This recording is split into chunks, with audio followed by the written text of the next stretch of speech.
Ladies and gentlemen, good morning. If you wouldn't mind please finding your seats, we're going to get started here.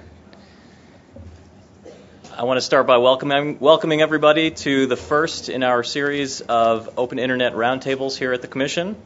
I just want to take a brief moment to go over a couple of housekeeping items before we get started. First, please note the locations of the exits in case of an emergency. Second, we'll be breaking for lunch from noon until 1 p.m., and there are guides to nearby restaurants in the rear of the Commission meeting room. And finally, I wanted to note that this event is being live streamed with open captions at fcc.gov/live. For those viewing the live stream, you can submit questions to roundtables at fcc.gov or via Twitter using the hashtag FCCRoundtables. Audience members attending in person can submit their questions on the cards being provided by FCC staff. We'll be collecting these throughout each panel. And with that, it's my pleasure to introduce Chairman Tom Wheeler.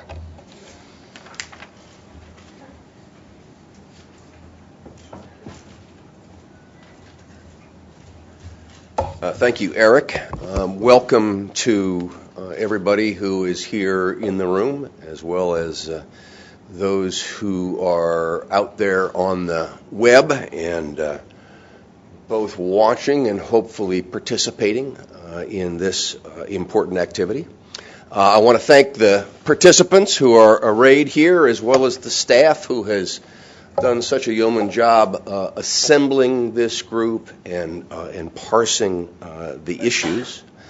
The fact that we are streaming this on the web is in itself a manifestation of the importance of an open internet, how it enables people wherever they are to be able to see and participate.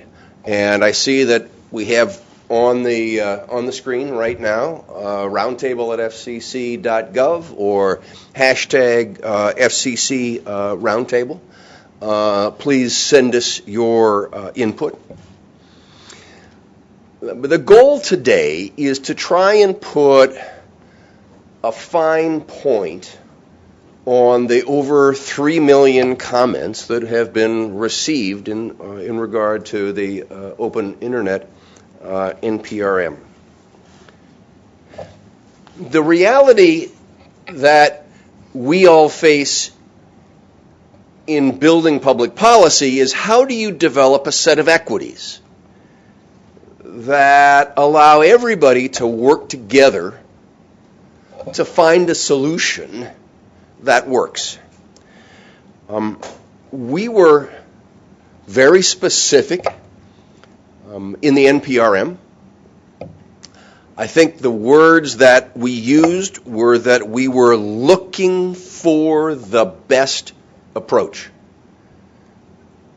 And that's hopefully what we'll be able to continue to zero in on today, because that's the goal of these roundtables. Hopefully to move from heat to light and to explore common solutions, not just retreat into our corners. And so to this panel and all of the other panels that follow, what we hope will come is engagement amongst the panelists, creative thinking amongst the panelists, and let's go back again to first principles, which is, how do we find the equities that produce the best result? So I look forward to being here. I look forward to the entire discussion. If there has ever been any doubt, we are pro-open internet here at the FCC. And today we continue the process to achieve that important goal. So Julie Veach and Matt Del Nero, I'll turn it over to you, and thank you for your leadership on this. Thank you very much, Mr. Chairman. Good morning, and on behalf of Matt and me, welcome to the FCC and to our Open Internet Roundtable on tailoring policy to harm. I'm Julie Veach. I'm Chief of the Wireline Competition Bureau, and seated next to me is Matt Del Nero, Deputy Chief in the Bureau. We're pleased to moderate what we expect to be a very lively and informative discussion. In particular, I'd like to thank all of our panelists for being here today and all of the members of the public who are here in person or watching online. Before we really get started, let me read a short statement from Commissioner O'Reilly. Dear participants and interested parties, please accept my apology for being absent at the FCC's initial net neutrality roundtable. When these panels were first announced, I had a previous commitment to attend and participate in the Kansas Telecommunications Summit being held in Lawrence, Kansas. I trust today's panels will be thoughtful and lively, and I look forward to watching the videos of them in the weeks ahead. Sincerely, Mike O'Reilly, Commissioner. In the Open Internet NPRM in May, the Commission posed a central question. What is the right public policy to ensure that the Internet remains open? The NPRM went on to explain that this NPRM and the comment process that follows will turn on this fundamental question. That is where this roundtable picks up. The notion being that to protect the open Internet, one wants to identify threats to a free and open Internet and to innovation without permission, and then determine what policy will best prevent those harms. Before we get started, I'd like to give you a brief roadmap of how the roundtable will proceed. We're going to begin today by asking each of our panelists to give a brief 3-minute overview of their views on threats to Internet openness and how best to address them. Matt and I will then pose questions to the panelists, and we'll also incorporate questions we receive from you, members of the public, through written cards, and also by email and tweet. We encourage those of you here today to submit questions to us by filling out a note card that will be collected by FCC staff. If you're watching on the live stream, or if you're here in person, you can also submit questions by email to roundtables@fcc.gov. I think that address is going to stay up on the screen so you don't have to write it down. Or on Twitter using the hashtag FCC Roundtables. At the conclusion of the panel, we'll have another opportunity for additional questions from members of the public through the means I just described, and from the chairman or any of the commissioners present. One important note about questions from the audience, both those here in person and those participating online. By submitting a question, you'll be making a filing in an official FCC proceeding, so all the information that you submit, including names, addresses, other personal information, will be publicly available online. With that, we'd like to begin by introducing members of the panel and asking them each to make a brief opening statement. Thanks very much, Julie, and thanks to everyone for being here, especially to our panelists. We've got panels representing a diversity of views on this foundational question of tailoring policy to harms, as Julie mentioned, and I'll just go in alphabetical order as they're seated. First would be Althea Erickson, who leads Etsy's government relations and advocacy efforts, and many of you may know Etsy. It's created an online marketplace where people can buy and sell unique goods of all sorts. I think it's had rapid growth, over $1 billion in transactions on the site, and recently, Etsy participated in the Internet Slowdown Day of Action that we're going to hopefully hear a little bit more about. But as part of that, some Etsy members created net neutrality themed. Do you have them? I was really hoping you would. Okay. Net neutrality themed goods and for sale on the site. So, are we going to see it now, or do you want to? I'll pull it out. All right. I'm eager. I can't accept it because it would be a gift, but that's all right. I want to keep it for myself. all right. That's all right. Good. To Althea's left is Julie Carney from Consumer Electronics Association, where she's Vice President of Regulatory Affairs. CEA, many of you may know, represents the consumer electronics industry and produces the annual International Consumer Electronics Show in Las Vegas, which if you've never been to, I highly recommend. It's quite a sight. Julie also is a soprano, right? Yes, I am. All right. And I was going to make. Yes, I am. I was going to make Julie sing, and I thought that wouldn't be nice. But then the chairman mentioned that you should sing, so I think it's fair game now. I might be more popular with my singing than my views to some. Okay. She can sing her opening remarks. That's good. All right. If we can get some harmony in here, that would be amazing. Oh, yeah. Hey, all right. Well done. Thanks, Matt. Randy, I may be out of jokes. Randy May is president and CEO of Free State Foundation, which he also founded in 2006. Free State is an independent, free market-oriented think tank. And in addition, one thing I didn't know about Randy before is that he, early in his career, was in the general counsel's office under Charlie Ferris here at the FCC, so has roots both in government and private sector.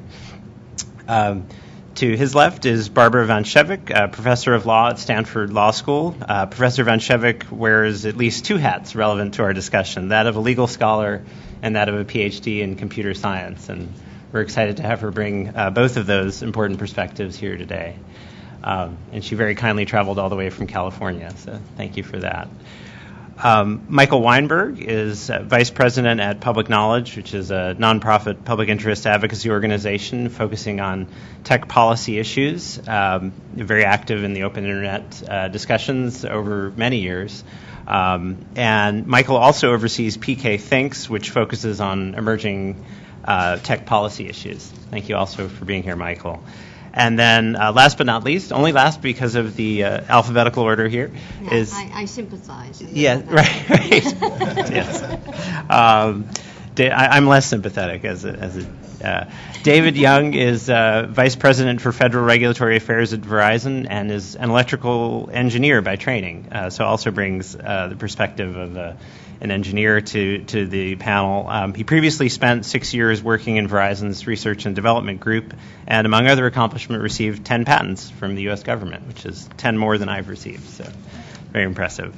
I think with those brief intros, as I said, we were hoping each of you could give a 3-minute overview of your views on the topic at hand. And again, that is looking at, what are the harms to internet openness in the absence of regulation? And based on your view of what the harms may be, what would be the right policy for the FCC to take?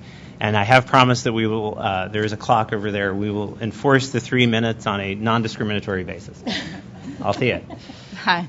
So thanks so much for having me. As you said, my name's Althea Erickson. I lead public policy at Etsy. We are an online marketplace where you can buy and sell handmade and vintage goods from buyers and sell it from collectors and artists around the globe. And as you mentioned, we have had a lot of success over recent years. In the last year, the sellers who depend on our platform sold over $1.35 billion worth of goods, and there are now over 1 million Etsy sellers on the platform today.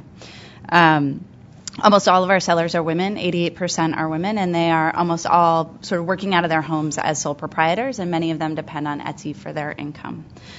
We are very concerned about the proposed rules. We're concerned about the potential harms to our company, to the small businesses who depend on our platform, and the entire entrepreneurial ecosystem that allowed us and our sellers to succeed. Allowing some companies to negotiate paid priority deals would hurt Etsy. We are a low-margin business. We charge just 20 cents to list an item, and we take just 3.5% of every transaction. We're pretty confident we couldn't afford to pay for priority deals, and that means that we would end up in the so-called slow lane, and the 1 million sellers who depend on our platform would suffer. And these are women who, as I mentioned, depend on Etsy for their living. And, it's really amazing. The internet has been this level playing field that's democratized access to entrepreneurship and allowed these micro-entrepreneurs to compete with much bigger and more established brands. I want to be clear, this isn't about bandwidth hogs, that speed really matters in all businesses that depend on the internet to reach consumers. Research from Google and Microsoft demonstrates that even small delays have big impacts on revenue. Bing found that a half-second delay resulted in a 1.2% decrease in revenue, and Google found that delays of just 400 milliseconds make a difference, not only at the time that the user is using the site, but also in the long term. They're less likely to come back. And I think we all know this from our own experience as consumers. If websites are slow to load, we are quick to click away. And as technology improves, consumer expectations will only increase. We want to make sure that every company has the ability to meet those consumer expectations equally. Our sellers are very concerned about this proposal to their business. That's why they have been crafting these comments, one of which I brought, which is an embroidered loading sign. They've been submitting their comments to the FCC. They've been writing about it online. As I mentioned, they've been crafting. They see that the harms that this proposal could have on their business, and they're taking action. And I just want to be clear, we're not just worried about the Etsy community, we're also worried about the next Etsy, the next Google, the next Facebook. Etsy succeeded because we were able to bring a product to market cheaply out of a Brooklyn apartment and build market share based on the value of that product.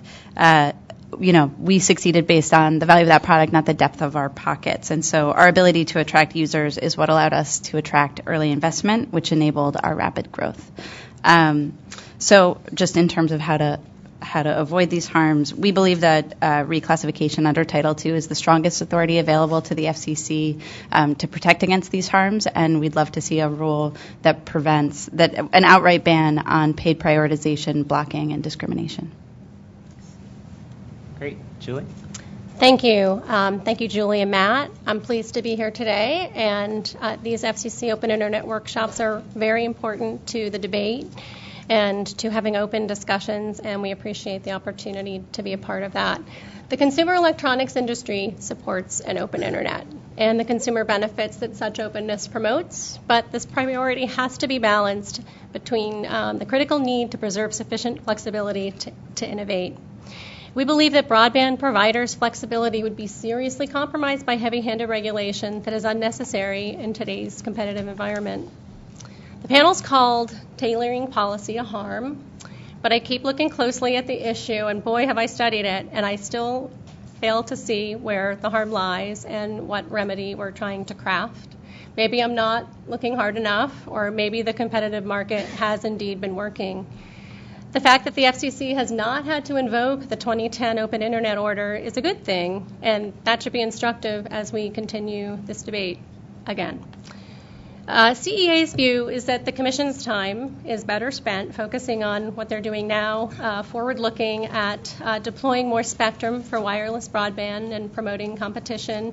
And that's an approach that will naturally lead to continued internet openness. Is this where I start singing?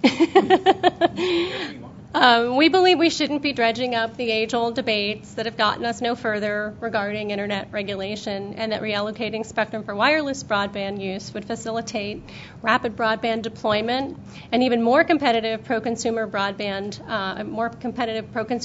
marketplace where consumers have additional choices if for some reason their broadband provider were to engage in self-defeating practices that limit internet openness. So while this debate is tense here on U.S. shores, we still can't underestimate the fact that the world is watching the U.S. very closely and how the FCC will act. Earlier in my career, I spent countless hours in meetings at the ITU with foreign governments who relied on international telecom carrier settlement payments to keep their government-controlled incumbent telecom providers and their economies fueled. And the world has shifted, and those countries are still looking to maintain that POTS service regulation and source of income. And I think we're getting into some dangerous territory if we set precedent here in the U.S. Now, these debates have been going on for a long time. They're going to reach ahead in Korea. They're happening everywhere around the world. And I think we need to be very careful with what we're looking at here and what has changed here. And I think that's actually a rhetorical question. But nonetheless, if we think the Commission needs to have some new rules, then it should rely on the court-approved Section 706 authority and adopt rules that are no more burdensome than the 2010 no blocking and non-discrimination rules. I have run out of time. I think we'll get to continue. But that's CEA's position, and appreciate giving it to you today. Thanks. Thanks very much, Julie. Turn it to Randy. Thank you. Thank you for having me, Julie and Matt. It's not my position that internet openness, which, by the way, has different meanings to different people in different contexts, could never possibly be subject to some of the threats along the lines suggested by net neutrality advocates. Rather, my position is that in light of the present state of marketplace competition and the lack of evidence of present consumer harms caused by existing ISP practices, the cost of imposing net neutrality regulation almost certainly will exceed its benefits. Of course, some net neutrality models would impose more cost than others.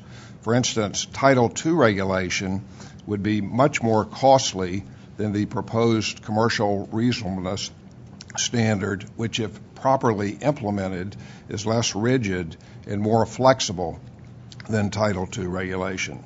Assuming adoption of any form of net neutrality, non-discrimination regulation, the commercial reasonableness standard would be less costly and therefore preferable from the standpoint of promoting consumer welfare, which, after all, should be the primary objective. I started working in the communications policy arena in 1975, so I have witnessed dramatic changes that have occurred in the communications marketplace for almost 40 years. When I was at the FCC from 1978 through 1981, AT&T essentially retained dominant market power, even though then its grip was already beginning to loosen, and online services were already beginning to emerge. Over this long arc of almost 40 years, the transition from narrowband to broadband, from analog to digital, has fostered the change from mostly monopolistic markets to competitive markets. So the reality is that today's broadband marketplace is effectively competitive, and because consumers value openness, properly understood, competitive forces almost certainly will maintain internet openness that benefits consumers, and competition will do so in a way that is less costly to society than if regulators attempt to micromanage openness. To the extent that openness is equated with enforcement of a rigid non-discrimination standard, the adverse consequences from such regulation in the form of higher costs are exacerbated, as opposed to, say, the more flexible, multi-factored commercial reasonableness standard. These higher costs will include not only the direct cost of regulatory compliance and so forth, but more importantly, the opportunity cost associated with lost or diminished investment and foregone innovation and foregone consumer choice. When Democratic Chairman Bill Kennard in 1999 rejected pleas to impose open access mandates on cable broadband operators, what he said then about non-discrimination rules and not dumping the morass of regulation from the telephone world onto the broadband pipe is most pertinent to our discussion today, and I hope later I'm going to be able to quote some of what Chairman Kennard said back in 1999. Thanks, Randy. We'll then turn to Professor Van Schevick. Thanks for having me, Matt and Julie. I'd like to make 3 points. First, allowing blocking, discrimination, and access fees will be a radical departure from the way the Internet has operated for the past 30 years. Something that's often missed in the debate is that although we have had formal network neutrality rules only since 2010, the U.S. has in fact lived under a de facto network neutrality regime since the Internet's inception. This was first through the architecture of the Internet and then later through a mix of formal and informal regulations that deterred blocking and discrimination. And second, we have never had access fees before. So ISPs have never charged Internet companies for preferential treatment on the access network. Second, this radical shift would create huge problems. First, with respect to blocking and discrimination, we don't have to look to the US because there we have had a de facto regime. But where we should be looking towards is Europe. In Europe, there were rules that explicitly allowed blocking and discrimination as long as it's disclosed. And in the presence of these rules, there has been widespread blocking and discrimination. On access fees, I've written a whole book about the impact of access fees, Internet architecture and innovation.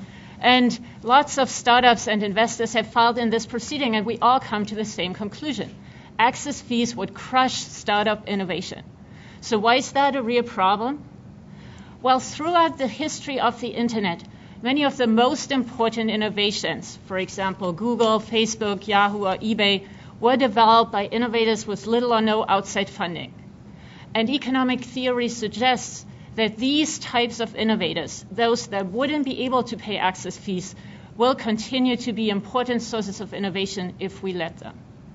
Third point, to address these problems, the FCC needs to adopt bright line rules that provide certainty to the market and keep the cost of regulation low. And these rules should prohibit blocking, application-specific discrimination, but allow application-agnostic discrimination, and ban all forms of access fees, including paid prioritization and zero rating, so counting stuff against the bandwidth cap. These rules should also apply at the bound to equally to mobile and fixed networks, and to prevent a circumvention of these rules at the point of interconnection, the FCC should adopt rules governing the interconnection with last mile networks. I believe the only way to get these new rules is through Title II of the Communications Act. I think there is a lot at stake, basically the future of our economy, and so I hope the FCC will act to prevent these harms from happening. Thank you, Professor. We'll now turn to Michael. Thank you, Julie and Matt, for having me. I think that the first question that you raised was what are the harms, and the harms are pretty well known and pretty well recognized. Just now, the chairman said unquestionably that the FCC supports an open internet. There's a reason for that. We have 3 million comments from people all over the country and all over the world who've weighed in and said, we are worried about what happens if the open internet goes away. The concerns, the harms were explained in the FCC's NPRM on this question. The D.C. Circuit spent a great deal of time, in its opinion, explaining the kinds of harms and the reasonableness of those harms. The president has explained the importance of the open internet, and many, many filings, more formal filings from organizations such as Public Knowledge, have taken the time to explain that the open internet is critical to so many elements of our society and our culture, and losing that is something that even people that I think I would classify as not as excited about an open internet feel compelled to at least pay lip service to. It's such a self-evident set of harms that the real question here is not, is an open internet important or not important? Because an open internet is clearly important for so many reasons. The question is, how do you protect an open internet? And I think the critical element, the critical question, and the critical requirement there is to say what we need are clear, bright line rules that everyone can understand. All the players in the ecosystem understand what is going on. And those rules, as far as we can tell, need to be grounded in Title II authority. Commercial reasonableness tests are not working right now in other spaces. We've got complaints from T-Mobile explaining that commercial reasonableness isn't working where it's been put in place. The idea of expanding that is not a particularly attractive one. And we have 80 years of jurisprudence that help us understand how Title II rules can set up basic rules of the road that allow everyone to operate and hopefully minimize the number of complaints that we get, because the rules are so obvious that everyone can build and operate to those rules. And I think that what Althea said is right and should be really a guiding light for this entire thing. She said at the end of her opening statement that the reason that Etsy was able to become the company that it is today is because they were able to succeed on the value of their product, not the depth of their pockets. And that's been a guiding operating principle on the internet up to today, and I hope that the FCC takes this opportunity to enshrine straightforward rules that continues to guarantee that going forward. Thanks, Michael. And now we'll hear from David. Thank you, Matt and Julie. It's a pleasure to be here today. Verizon is proud to build and provide service, some of the most robust and innovative broadband services in the country to millions of people every day. We fully support an open internet, and we do so because our customers demand that of us. And we commit to that publicly on our website in writing. But we depend on an open internet ourselves as well. We have invested billions of dollars in businesses that depend on other people's open broadband internet connections as well. We have a cloud business, we have content delivery networks, and we provide over-the-top video today in partnership with Redbox and with more on the way. So we have a great interest in seeing the open internet preserved, and we believe that the flexible and light touch policy framework that's been in place has been very effective in keeping an open internet. That isn't to say that bad things couldn't happen. And so we recognize that that is possible, and that it's likely that competition and market forces and transparency will address any bad things that might occur. But in the event that they don't, the FCC has clear authority to step in and intervene and deal with real problems that occur in the marketplace on the development and showing of a suitable record. So, we think that, having a framework that enables flexibility, innovation, and experimentation is important, but that the FCC can provide a backstop in the unlikely event that there are, sort of non-transient problems that need to be addressed. I think my final point is that the broadband internet isn't done. Yes, we have invested a lot of money building out robust fiber networks that are continuously improving, and we've rolled out the nation's premier 4G LTE network that has helped to catapult the U.S. into a leadership position in the mobile broadband ecosystem. But it's not done yet. There's a need for more broadband in more places, and the demands on the broadband networks will continue to increase, which will require continuous and ongoing investment. And so that's why it's critically important that we preserve the framework that's been in place over the last 15, 20 years that has enabled the investment and innovation in the broadband infrastructures to occur. And these infrastructures are, in fact, the foundational platform that have allowed companies like Etsy and others to flourish by taking advantage of the open internet connections that they provide. Thank you. Great. Thanks very much, David. Okay. Thanks to all of our panelists for being brief. We didn't have to implement any heavy-handed regulation to make sure everybody stayed on time, so we appreciate that. We'll get to that. I definitely want to explore that topic. Let me start with a question to Michael. Michael, in your comments to the FCC, you pointed out an interesting issue that maybe hasn't gotten as much attention as technical prioritization. Maybe we call it economic prioritization, or a situation where an ISP can exempt certain services from a consumer's monthly data allowance, if they have one. Could you go into a little bit more detail about that, why it gives you pause? Sure, and I think that this works on at least two levels. One is you have a situation today, and certainly can imagine it expanding going forward, where certain ISPs impose artificial limitations on broadband connections, and then take an opportunity to monetize the scarcity they've created by exempting various services. And so the way that we see this manifest most often today is through data caps, where there are data caps on services that were imposed for reasons that are unclear, evolving, but often at one point or another tied to network congestion or something like that. But then we find ourselves today in situations where ISPs begin exempting certain uses from those caps for some sort of commercial advantage. So in the wireline side, we have seen Comcast do this for their own online video offering. In the wireless side, we've seen AT&T begin to talk about allowing edge providers to pay to a zero rate around the data cap.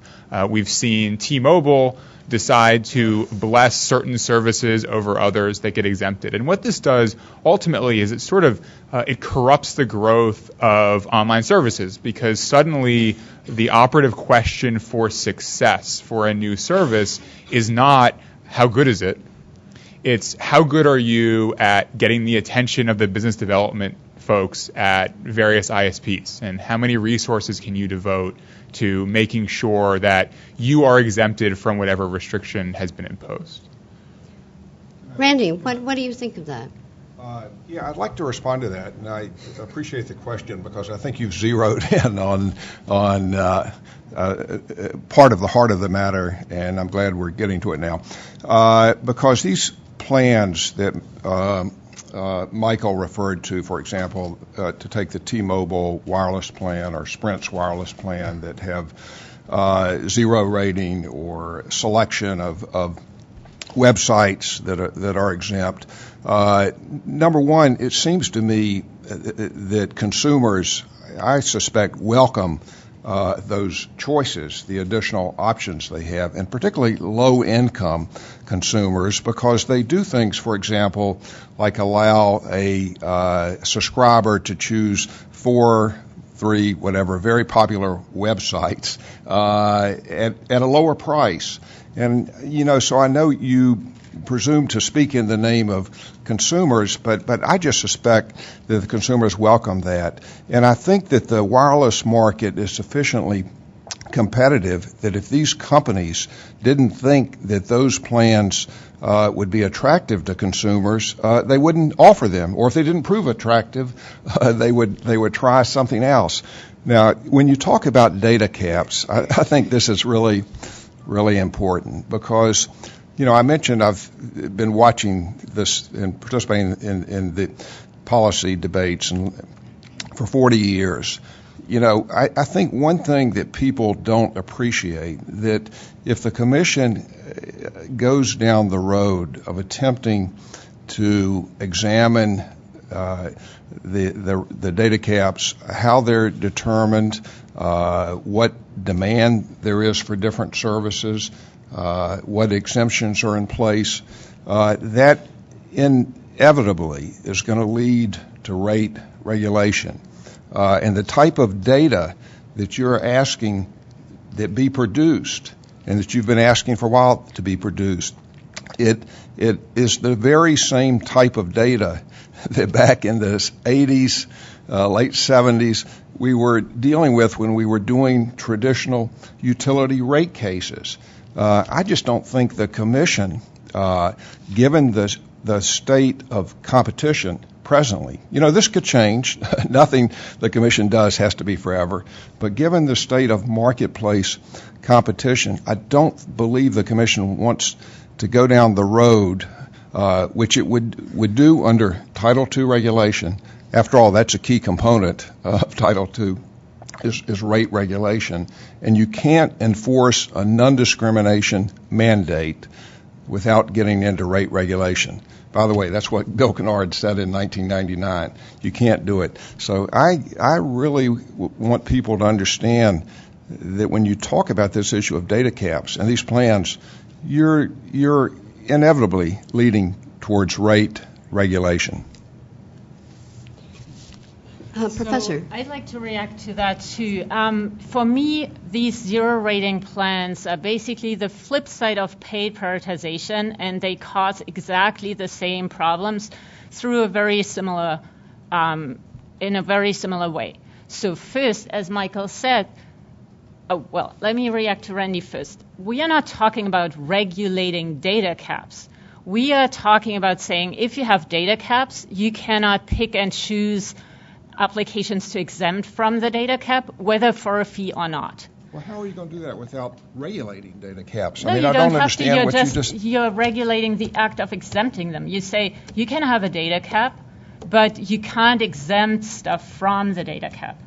So that's different because that is a lot easier to enforce. You don't have to look into sort of the rationale for the data cap and where exactly it's set. So why do I think that's harmful? So if you do it without a fee, then you put the ISP in a position to pick winners and losers on the internet. And that's exactly what we want to prevent. Having users choose which applications will be successful is an important component of application innovation on the internet. We have lots of different people trying out different ideas, and users pick which ones will be successful. And ISPs have their different motivations and will pick different applications to be successful. So if it's against a fee, then it raises the same problems as paid prioritization. Suddenly you have a world where some products are just more attractive than others just because the company is able to pay. If I may, let me ask Althea about your views on this. Are you seeing any real-world examples where Etsy or other edge providers are now finding that they are at a disadvantage in some way? Or are there where can the FCC look for some specific examples of the types of things we're talking about? So I think on the zero rating question, I think we agree and see the same potential harms from paid prioritization as zero rating. I think Barbara's point is good, that we've lived under this sort of de facto net neutrality regime for a while, and so the harms that we perceive are in the potential harms. But I think that we know from our experience just building a website that speed really does matter, and that delays of milliseconds actually do result in loss of revenue. And so if you think about the real world impact of that, that would mean that an Etsy seller who has developed a special product that's unique in the marketplace may not be able to compete with something made by Amazon or sold by Amazon, because they wouldn't be able to reach consumers as quickly.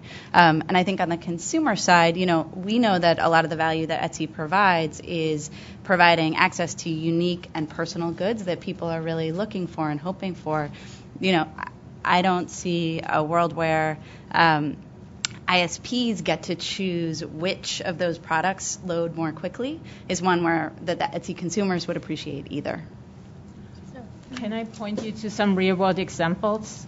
So in Europe, there have been a lot of real-world examples where ISPs have exempted their own cloud services from data caps, or music or video services if they were offering that. We have similar examples in mobile in Canada, where ISPs have been exempting their own TV video streaming applications or charging a very low price for it compared to other applications that just count towards the bandwidth cap.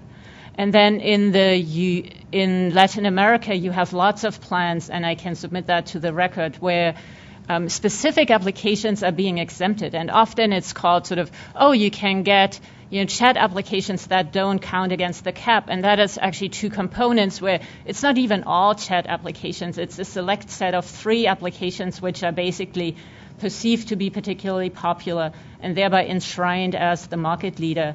And so if you want to see evidence of these kinds of plans in operation, you should look to Latin America and Europe. And both in Europe and in Latin America, regulators have moved to ban these practices in recognition of how harmful they should be. So Chile is an example. Germany just decided that zero rating applications violates network neutrality. And so other regulators have been looking at this very closely and have acted already. Is there a difference in kind? Because I think you mentioned 2 different types. It sounded like in Europe you were talking about prioritizing the ISP's own services, and then in Latin America it sounded like maybe it wasn't limited to affiliates. Do you view them differently, or?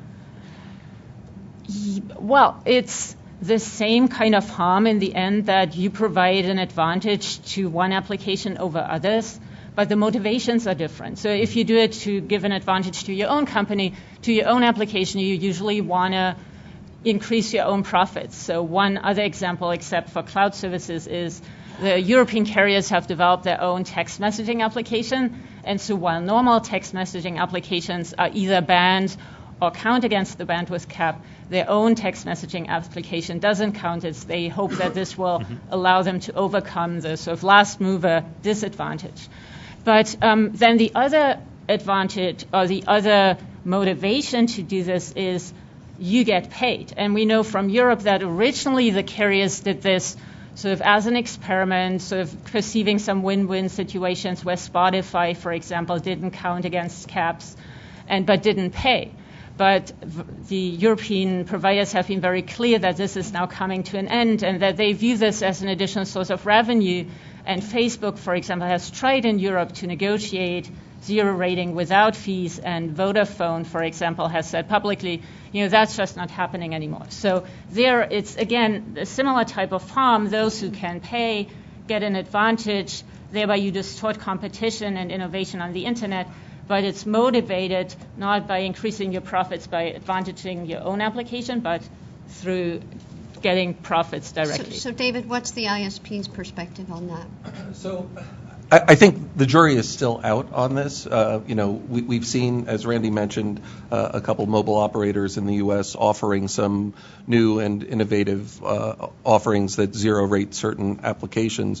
And in the highly competitive wireless market in the U.S., why are they doing that? Well, obviously to differentiate themselves and to attract customers. They're doing this because they believe that customers will value this and will choose their service. The jury is still out whether or not that will actually be effective. But I think it does, address a real problem that exists, and that's that not everybody has access to the Internet and the mobile Internet. And by coming up with innovative ways of providing service that can make it more affordable for the lowest income consumers, I think that is addressing a real problem that exists in the world today. And I think this will probably come up in this afternoon's discussion, which will focus more on wireless. But if you look around the world, we've heard about the horror stories around the world, but there are also examples of how zero rating is bringing mobile broadband access to people for the very first time, who then, find value and frequently upgrade to paid plans that include more stuff. So I think that, the jury's still out, but, this type of innovation should be allowed. This type of experimentation should be allowed. It may or may not be successful in the marketplace, and perhaps there may or may not be problems that emerge. But again, the FCC does have the ability to step in if problems should emerge. I'll say one thing quickly in response to Matt's question, because I think your point was a good one, that there could be a difference between an ISP favoring its own service versus a plan in which it's dealing with non-affiliated parties. I mean, I take that as an important point, and my response is that number one, even when the ISP is dealing with an affiliate in the context of our current competitiveness, I think the presumption should be, and in the Commission's notice, it talked about using presumptions in order to resolve complaints, and I think that's a useful way to think about it. I myself would actually turn around, and this is a point I wanted to make, turn around the presumption, so the presumption is actually when someone comes to you with a complaint in the current context of where the Internet is and the competitive market. I think really the presumption should be run the other way, and I'd like to see you appreciate that point. But the point that I would make is, so there can be, even in the current state of competitiveness, if there's a question about favoring an affiliate, then someone can bring a complaint to the Commission. You look at that complaint under the commercial reasonableness standard. Actually, my friend John Windhausen, I think, has suggested you adopt a standard that is Internet reasonableness, and that would be fine with me too. And you look at the market circumstances. You look at exactly what the plan is, what's being done, and then you, on an individualized basis, you decide based on all of these factors what should be done in that particular case. And to me, that is a far preferable way of proceeding rather than to announce in advance that you have Title II and this type of quote discrimination, which is really just a way of differentiating services, would be prohibited. Randy, I want to come back to something you said about competition a little bit later, but first I was hoping I could get Julie's perspective on a couple things that were said earlier about the relationship between prioritization of different kinds and innovation, because your association is innovating in all kinds of ways when it comes to devices. And one of the aspects of the debate that hasn't gotten as much attention is, the principle that consumers should be able to attach devices of their choosing to the network. What is your take on whether any of the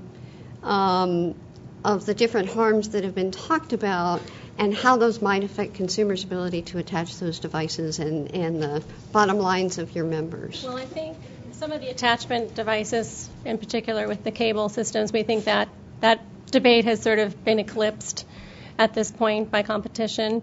But going back to things like paid prioritization, and there are instances where there are some packets that may be more valuable than other packets. For instance, we've seen a rise in the delivery of health care through telemedicine, and we've seen a rise in people's interest in that area. Are there instances where someone's health care data, a hospital or someone may want to pay more to get those packets through? We as individuals have opportunities in our own plans at home. We're a big data-heavy household, and we pay more for a plan that gets our data through. That system has worked for us. I know in 2014 we say everyone can be a creator. I think the Etsy examples are perfect. We've got billions of dollars in revenue from people who are broadband connected. They're able to pay for a service. They have choice. We're lucky in this country. We're not confined to one provider who will prioritize their own data first, but we have watchdog systems here. So I think from our perspective, again, it goes back to failing to see the harm. And people talk about winners and losers in this debate, and maybe I'm rosy and maybe CEA sees things flourishing, but we see there are a lot of winners.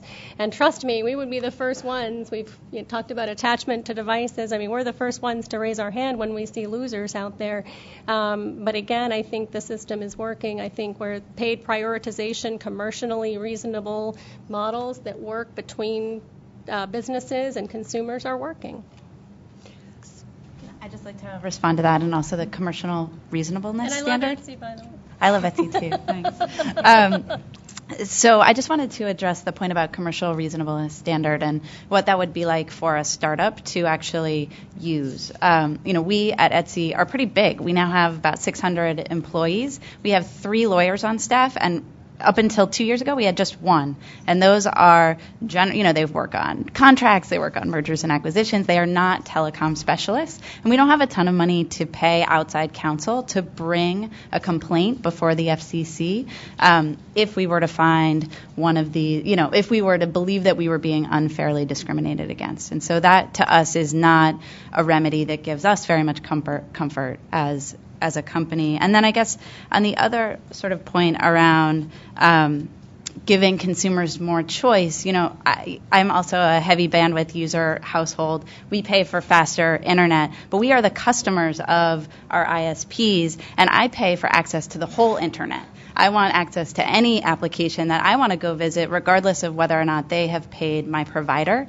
to reach me more quickly. Thanks. Maybe just to pick up on something Julie had said about the competitive angle, because I think we've heard that in various forms and a lot of the comments. And there's an interesting tension. On the one hand, I think Randy for Free State and Julie for CEA, David for Verizon have talked about the state of competition and that a competitive market lessening the need for regulation. But I know that Professor Van Schevick, I think you've submitted some things in the record about Europe where there is, it's not facilities-based competition, but there is an open access policy, so one has options of many ISPs. But the research that you've submitted, and I think one of your students, Alyssa Cooper, has submitted, said that, in fact, in those situations you saw more instances of either blocking or other kinds of things that you would consider to be outside the realm of good open internet practices. So there seemed to be a little bit of a tension there. I wondered if maybe we could start with Professor Vanchevik, and then Randy had something to say on that. Yes, so in Europe, the argument actually has two aspects. As you said, there are users, they have a lot of choice, and based on the idea that competition would prevent blocking and discrimination, the European Union has adopted rules that explicitly allow blocking and discrimination as long as it's disclosed. And they have come to regret this because in the presence of these rules, ISPs have basically discriminated for three reasons: to increase their own profits, lots of blocking of internet telephony on mobile networks, text messaging applications on mobile networks. And even after the regulators intervened, you now have a state where in many countries, one or two providers fully block internet telephony or text messaging. Then one provider offers sort of a diverse set of plans where medium-sized plans allow you to buy an internet telephony option, and only the highest priced plans allow you to really use the internet without restrictions. And then there is content-based discrimination. Freenet, a German provider, discriminated or blocked websites that were criticizing its business practices. In the UK, there's lots of content level filtering to filter out content that's harmful to adults, harmful to children. And in the process, lots of sort of non-harmful content is being swept up where the website of GigaOM, the websites of churches, the websites of small businesses have all been screened out as being harmful to children. And then finally, we have had lots of discriminatory network management, and the UK is a great example because we have sort of a lot of evidence there from Melissa Cooper's dissertation, who wasn't my student. She did her PhD at the Oxford Internet Institute. And so I would distinguish, she makes the argument that for discriminatory network management, competition actually increases the pressure to engage in it because the pressure on prices is so strong that you basically try to do everything you can to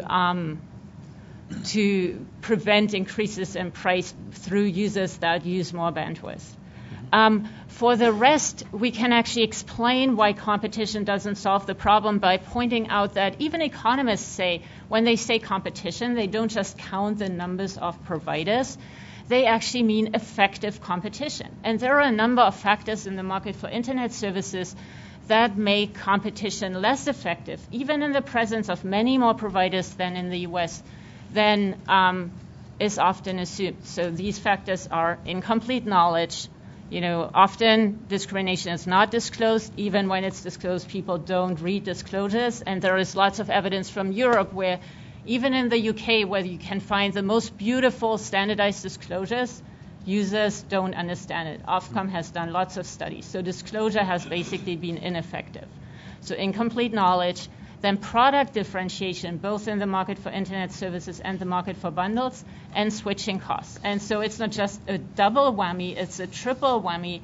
All of these factors are factors where economists agree they allow providers to impose restrictions on consumers that consumers don't like and that they wouldn't be able to impose in a competitive market. So I think either Randy or Julie had something to say in regards to that same concept of the relationship of competition and open internet. Yeah, thank you. No, you ask another good question. I mean, all of them have been, but you focused on facilities-based initially competition.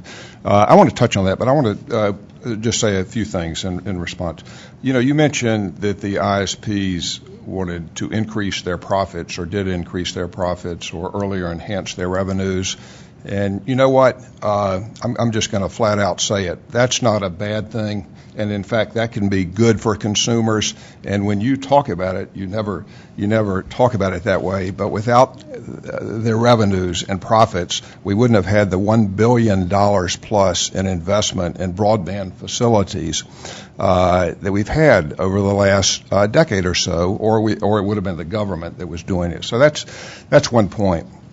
On the point about investment, what we want to do as a matter of policy, in my view, is encourage new network new facilities investment, and not have a regime which is just encouraging resale, so that we're counting competitors by managing competition to get competitors. You know, when back in 2000, when the FCC was considering moving to a regime of light touch regulation for broadband and not regulating the telcos' DSL services, it was said, you can look it up in the comments over and over again, that there were 6,000 ISPs in this country at that time, in 2000. Well, whoopee-doo, 6,000 ISPs in the country at that time, and we don't have those 6,000 now. But you know what they were? They were just reselling the service of the facilities-based providers under a regime of regulation that regulated all of the terms and conditions of the title, and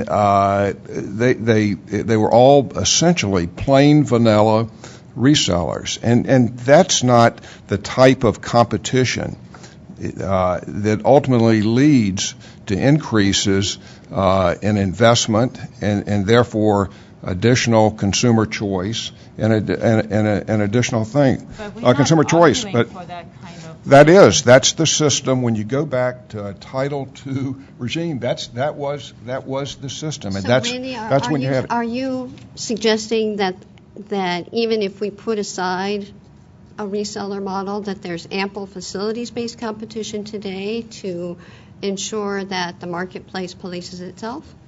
Yeah, I think I believe there is. It's not something I think the FCC should walk away from overseeing. I think we want to encourage more facilities investment. I would like to see more. I'd like to see Google, spend some of its billions of dollars to go into more local cities and build out networks. That would be a good thing. That's what we want to see happen. But I do think, I started out talking about cost and benefits. And I think it's important to think of this issue in that regard, because all regulatory issues is important. And when I listen to Barbara, I'm only hearing about the benefits of regulating and not the cost. I want to just take this opportunity, and then I'll yield to my friend Julie or someone. But it's really relevant to this issue before the commission.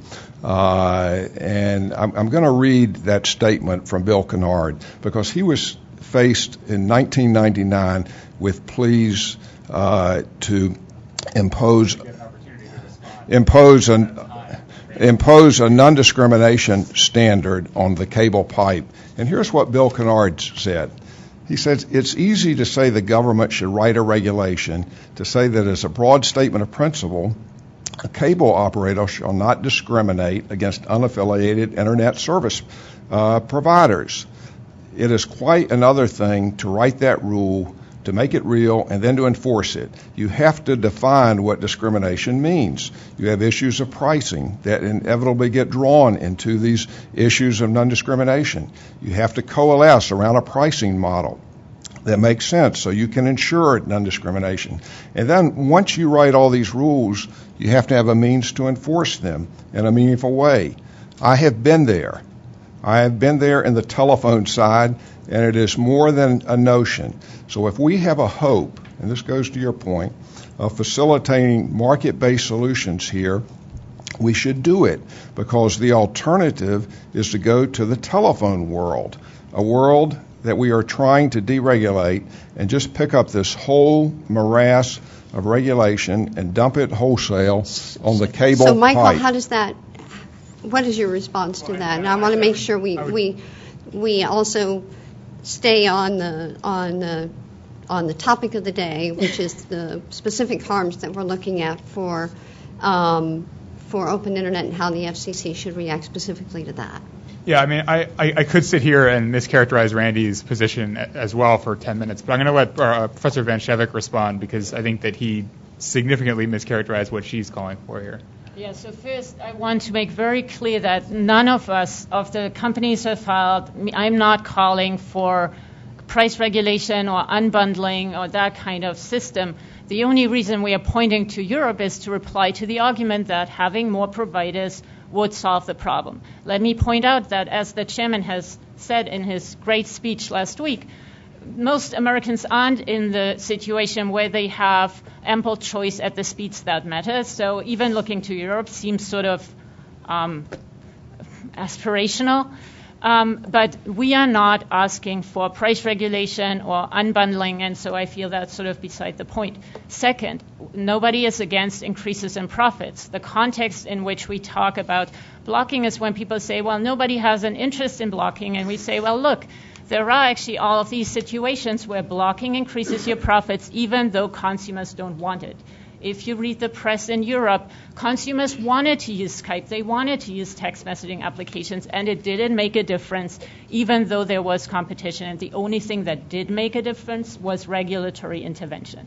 So David, why don't you respond briefly to that, and then I have a question for you as well. Can I respond as well? Okay. Well, let's start with Julie. We'll go to David, and then I have a question for you. And I can be brief. And I respect and appreciate the instruction that we're getting from the European model, but having spent years at MCI and the international group, and you're reliving some of the things that we dealt with there, I don't know that necessarily that is instructive for how we would want to regulate here because of what happened there. Now, there are a lot of things we would fix in Europe. I totally agree, but I don't know that the correlation between sort of ex-ante regulation here relates to what's happening in Europe. They have their own problems, but I appreciate hearing it, and I'm going to have nightmares tonight.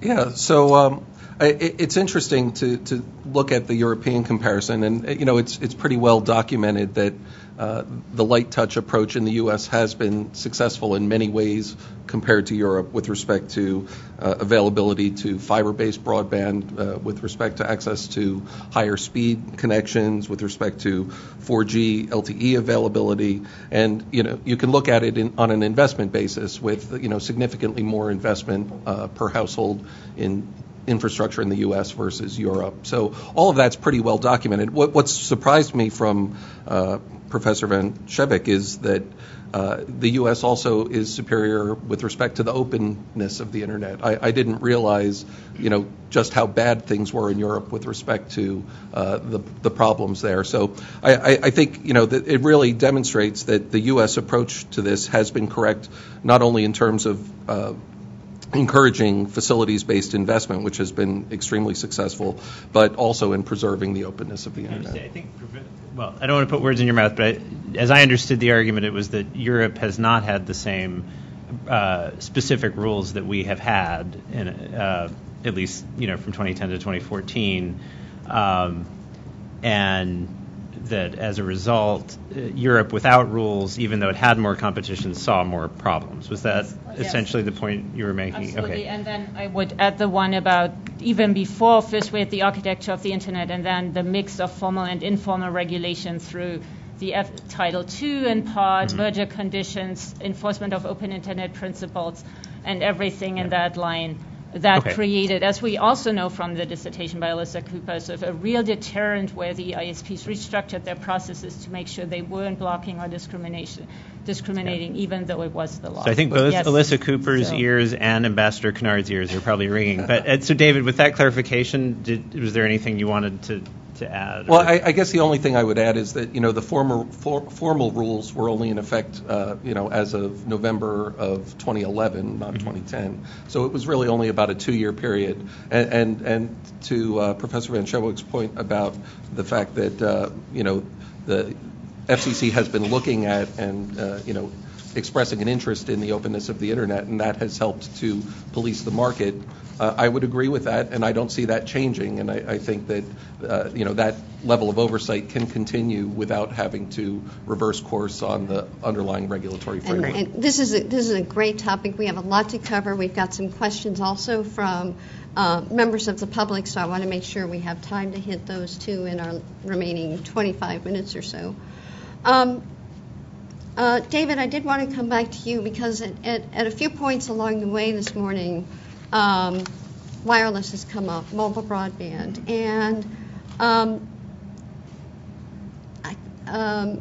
your CEO has suggested that it could be acceptable for the FCC to apply to wireless providers the same rules it comes up with for wired. And I wondered if you could elaborate on that a little bit. Sure. And we will talk about this more this afternoon. We have a whole panel dedicated to mobile, but I just wanted to touch on it since it's come up. Right. I think that goes back to what I started with, and the fact that we are committed to providing the open internet connections that our consumers demand, both on the wireline side and the wireless side. So I think at that high level, we have no problem with delivering the open internet connections that our customers expect.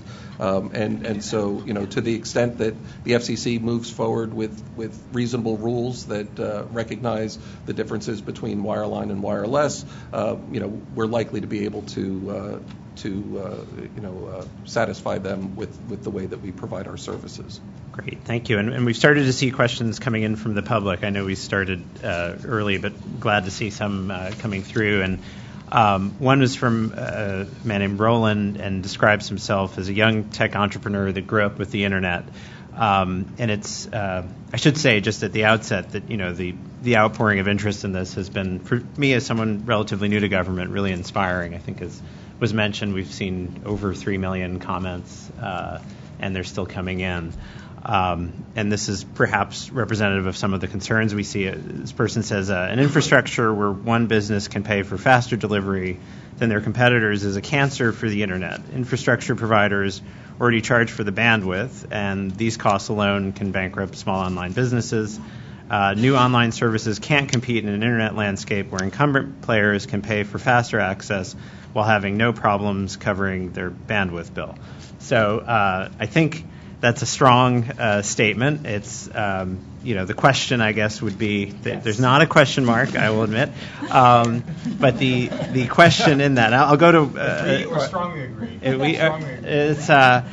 Is clearly saying to someone, how can we, basically as a tech entrepreneur, I think, survive if there is if paid prioritization is allowed. And I think it's, that issue of paid prioritization obviously has been a focus in the record. And so hearing from folks, and I don't know, David, we've been making you talk a lot, but you just stuck your hand up. So if you want to talk to it. Yeah, I'm happy to talk to that. Look, okay. Going back to the earliest days of broadband deployment up until the 2010 rules that went into effect in 2011, there was nothing that would have stopped or prevented paid prioritization arrangements, and yet they didn't happen. The ISPs didn't offer them. Edge providers didn't ask for them. And why is that? Maybe it's that there just isn't really a market for them, right? And so I think allowing the possibility of these things is not the same thing as those things actually happening. And so the possibility of them was allowed for a long time, and they didn't occur. They are currently allowable now, and they're not occurring. And so it seems that there's an awful lot of worry about something that doesn't really seem to have any basis in reality in terms of either companies wanting to provide these sorts of things or edge providers actually wanting to take advantage of those sort of arrangements. And Michael, you. Yeah, I hate to do this to you, David, but I mean.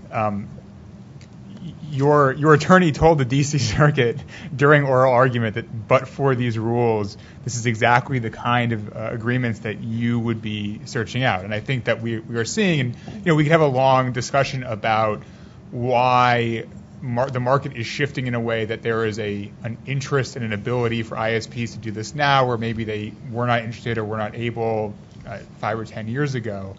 But we're seeing a high level of interest now in this sort of thing, even under either the rules or the specter of high levels of FCC interest.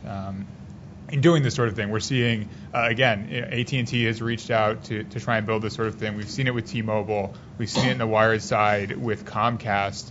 And we've seen it from Verizon expressing a high level of interest in doing it. And so I think it is completely reasonable to think that but for strong open internet rules from the Commission, we would see this sort of agreement. And again, to to quote Chairman Wheeler, we've talked a lot about competition here today. Competition does not give us openness. Competition alone does not result in openness. There is a reason that you need strong, bright line underlying rules to protect an open internet. I'll go back briefly to when I practiced broadcast law and give a right of reply to David, just if there's anything. So I think, look, the reality is that we're interested in the ability to explore new and innovative arrangements between the network and edge providers and services and whatnot. That is true. We are interested in that. Whether or not there are, in fact, arrangements that both parties would find interesting and worthwhile is an open question. The arrangements that some of our competitors have entered into are again examples of those types of interactions that they believe would be beneficial to their consumers. But again, it's yet to be seen whether or not those things actually take hold in the marketplace and that whether or not consumers find them valuable. Okay.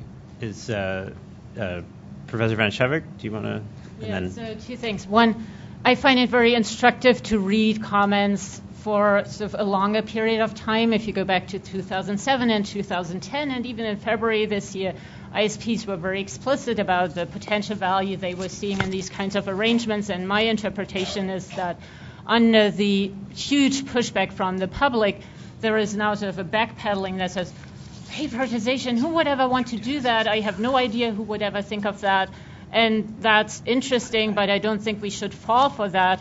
And if, again, I'm sort of getting tired of bringing up Europe, but it's just a regulatory environment where you haven't had a threat of regulation that made carriers careful of bringing this up. And so BT, for example, is offering paid privatization on the access network against a fee to ISPs and content providers. And so these kinds of arrangements do exist. There are ISPs who have already implemented that, and you and other ISPs have expressed an interest in that in the future. I have heard Randy and you talk about sort of let's wait till it happens and then see what the real harm is. One of the real issues with waiting and see is that we will never see the harm, because the harm will be innovation that is not occurring. How are you going to spot that harm? You can't. And so I think we have to rely on what has happened in the past. And so I'll give you two examples. Whenever the de facto network neutrality regime got shaken, when the order against Comcast was struck down, when the DC Circuit struck down the open internet rules, every time I have entrepreneurs in my office that say, I'm not getting funding because my investors are concerned I will be discriminated against. So the threat of discrimination in the future harms innovation today. And with respect to the fees, I'm not sure which kind of harm we want to wait for. If all these startups tell us in a world where there would have been access fees, we would not exist. We know the history of the internet. All of these great innovations would not exist because Google, Facebook, eBay, Yahoo, Flickr, Blogger wouldn't have been able to pay. And the investors have told us, and the FCC loud and clear, don't wait for us to fill in and fund innovation, because allowing these fees would fundamentally change the risk model, where right now they use the market to screen out which applications are successful. 98% of the applications on the internet fail. And then they invest in the ones that have already proven successful with users. They say, we are not investing millions of dollars to pay for access fees just to see 98% of that go down the drain. And if you don't believe us, look at what's happening in music. If I can, that's helpful. Actually, Randy, I think I'm going to read another comment and then give you the first opportunity to talk, if that works. Yeah, it may work, but I may want to say something. You could do. All right, I won't. You're the regulator. I won't block. We'll use a reasonableness standard. Go ahead. Yes, no blocking. Go ahead. But this is from, and I wanted to say, we have over 3 million comments. They don't all look the same. There's a diversity of views expressed. And one comes from, this was a question that came in from, I should say we have a lot of questions coming in, Mr. Brown. That's probably not, I've not given up too much personally identifiable information with that, who says, there's nothing wrong with the internet and no reason anything needs to be changed. Government consistently gets it wrong. I'm wearing my thick shoulder pads here. Government consistently gets it wrong, causing more and worse problems than what they were trying to fix. Please leave the internet alone. Are you trying to change it because the internet is one of the last bastions of freedom without overreaching government involvement? Randy. Thank you, Mr. Brown. Now, look, some of the most rewarding years of my professional life were spent here at the FCC. I served as Associate General Counsel. Bill Revere, of course, was one of our leaders then. And, you know, as I said initially, here's the way I would respond. Having been there then and participated for a long time, I just understand how the marketplace has changed, and it's changed in the direction of more competition, and competition in the marketplace does serve, when it's effective, to replace regulation. And I never doubt the good faith, good intentions of anyone at the FCC, certainly including our chairman and everyone else. But I do think that there has to be a recognition, or that it's a time for some regulatory modesty and restraint as the marketplace changes. And here's something. This is some history. When this debate first broke out, it was about 10 years ago. Those advocates, most of the advocates of net neutrality regulation at that time, based their arguments on the supposed lack of competition in the marketplace. And the debate was about whether the marketplace was competitive or not.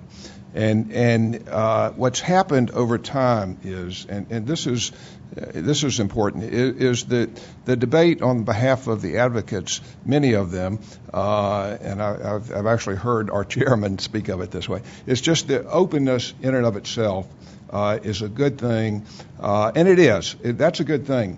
But I don't think you can look at it aside from competition and get the cost-benefit balance correctly. Now I want to say just one thing to my friend Althea, and I hate to be the bearer of bad news for you, but if you had a Title II regime, to me it seems clear, and I lived under a Title II regime, there could be paid prioritization. That would be allowed. Someone could there would be a question of whether that was discrimination. Then, and you know what would happen? There would be issues of whether people were getting like services and whether services were like. And because I used to litigate these cases, whether under Title II, and you would need your same 4 lawyers, or arguably a lot more lawyers, and plenty of lawyers under Title II.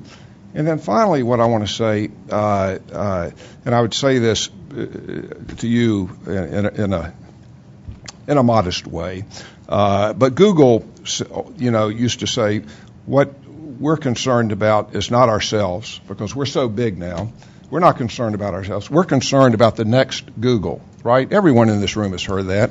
And in fact, you're so big now that during your opening statement, you said you're not concerned so much about yourself, but the next Etsy, or you're concerned about the next Etsy.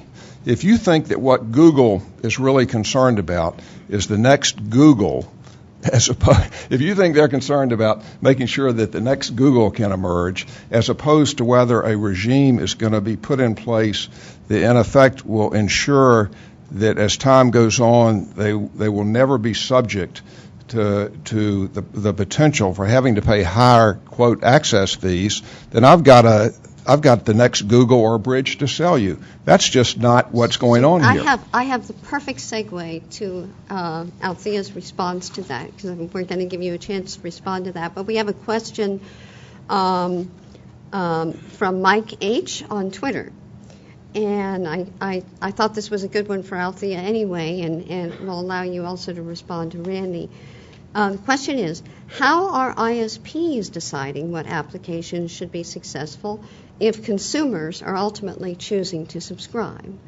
So, maybe to rephrase it, I'm not trying to put a gloss on it, but, if people are purchasing off of Etsy, what is it that makes us think that if another service was given a slightly faster page load speed, that would cause any difficulty? Okay.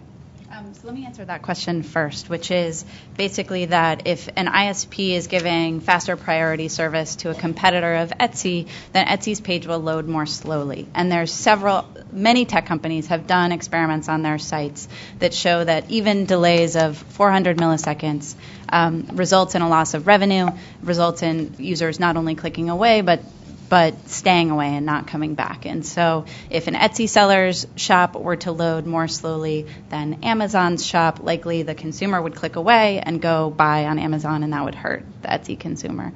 To your point about Title II not banning paid prioritization, I am not a telecom lawyer, but I do believe that if the FCC were to define paid prioritization as commercially unreasonable.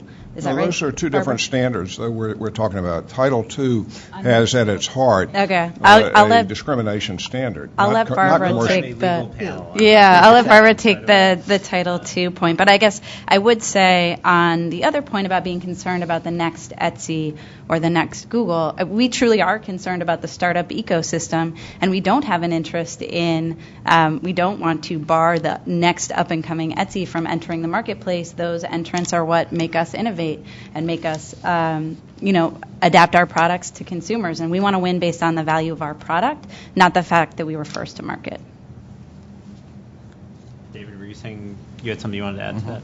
Yeah, so the issue about the web pages loading and the impact that has on consumer behavior is an important one to note, because as any internet user knows, not all web pages load at the same speed. Some load more quickly than others. And the reason for that is that many companies have paid for faster performance. They've paid to make their web page load faster.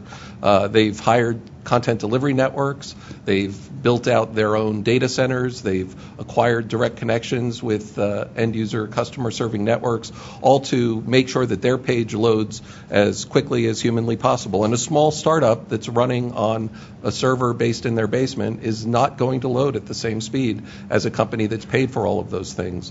Are we now proposing that all of those things should be banned as well because they give an advantage to a company that's willing to pay to make their web page load faster? I think Professor Van Chevik may have an answer to your rhetorical question. So.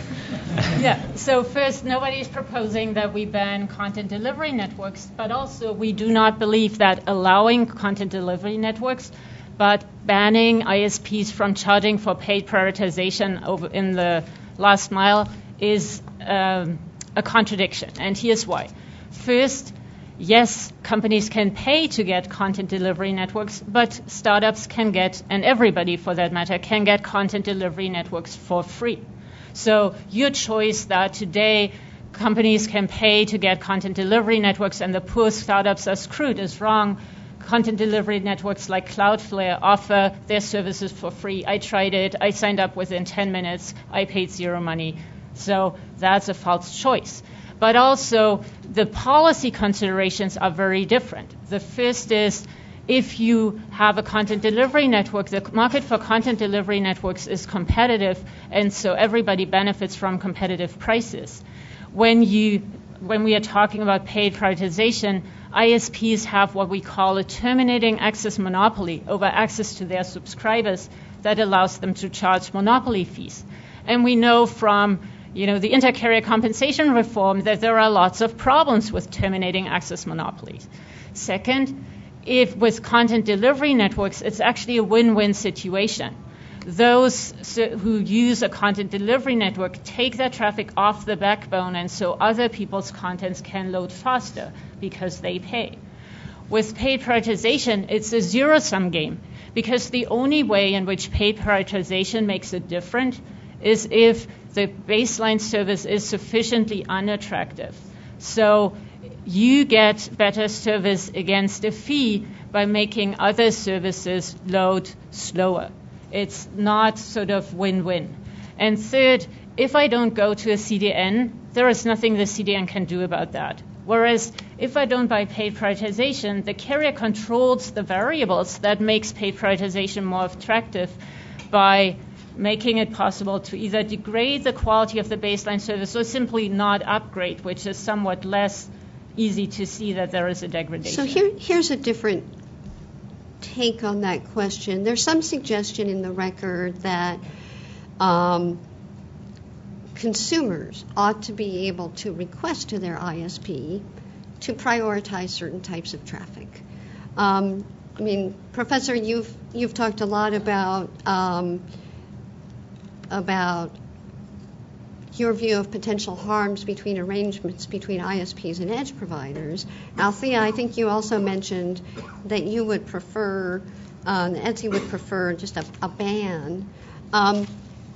What about consumers that want their ISPs to prioritize, for whatever reason, a certain category of traffic? How does that fit in? So the rules we all propose would actually allow user-controlled prioritization. So if you want to read more, I wrote this big paper about non-discrimination rules, and the rule says we ban application-specific discrimination, but we allow application-agnostic discrimination, and that includes application-agnostic prioritization includes, for example, if the user chooses. The key point here is that the different kinds of services need to be made available to all applications and content providers, and it's the user who chooses whether and when they want to use these services. And then third, you can only charge your end user and not the application and content provider. That's actually a really great solution because it allows the network to evolve. It allows ISPs to differentiate themselves if they want to offer these kinds of services, while at the same time preserving user choice and making it impossible for carriers to use the offering of what we call quality of service to either distort competition, or we also remove sort of this problem that some content providers won't be able to pay. It only depends on whether I find it worth to pay for that kind of service. And so I just want to close this out by saying that when Randy talks about, you never talk about the cost of these services, I personally at least care a lot about the cost of network neutrality rules. And so all of my work has been sort of targeted towards trying to find the rule that best makes it possible to evolve the network and allow ISPs to offer innovative services while still maintaining the features that have made the internet great, like user choice, innovation without permission, and low cost of application innovation. So, Julie, do you see consumers wanting to ensure that a particular type of traffic, maybe to a particular device that they've purchased for a purpose, is treated differently? Right. Well, I think it's an option, and I think if you build it, they will come. And I'm sure there are ISPs in this room and watching over the web stream, hopefully with good bandwidth, who will listen, hopefully, to consumers and say, well, maybe that works with my business plan and that's something we ought to do. But I do think, again, it's something that the person who's building or the company that's building the network ought to be in charge of. That we don't necessarily want it to come from a regulatory place, but again, we have lots of services differentiating themselves. That's what the consumer electronics industry is all about. We build it, hopefully they will come. So hopefully people are all ears today. And I think just to clarify, I think the proposal that we've seen, it wouldn't mandate that an ISP offer consumer-directed paid prioritization, but it would say, essentially no or some kind of presumption against paid prioritization that the ISP decides on, but allowing consumer-directed paid prioritization. I think I believe there's enough competition in the marketplace now that the ISPs really respond to what their consumers want, and that's the way it ought to work. But going back to somewhere we were much earlier, because this would help clarify for me and maybe others, we talked about these wireless plans that are clearly not neutral. The T-Mobile plan, I think you would agree, discriminates in your view.